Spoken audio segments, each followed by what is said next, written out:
দেখছেন ASR news.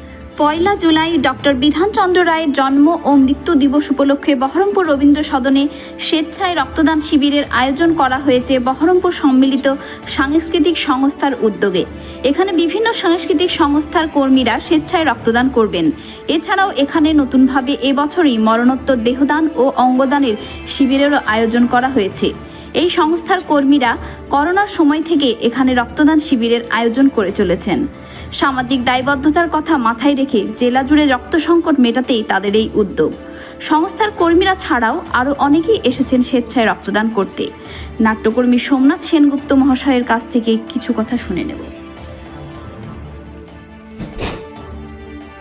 রক্তদান দেওয়া খুবই ভালো, এমনিতে কোনো অসুবিধা হয় না।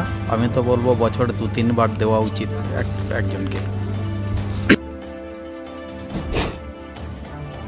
দেখতেই পাচ্ছেন পিছনে ব্যানার, বহরমপুর সম্মিলিত সাংস্কৃতিক সংস্থার উদ্যোগে রক্তদান শিবির এবং মরণোত্তর দেহদান এবং অঙ্গদান শিবিরের আয়োজন করেছি।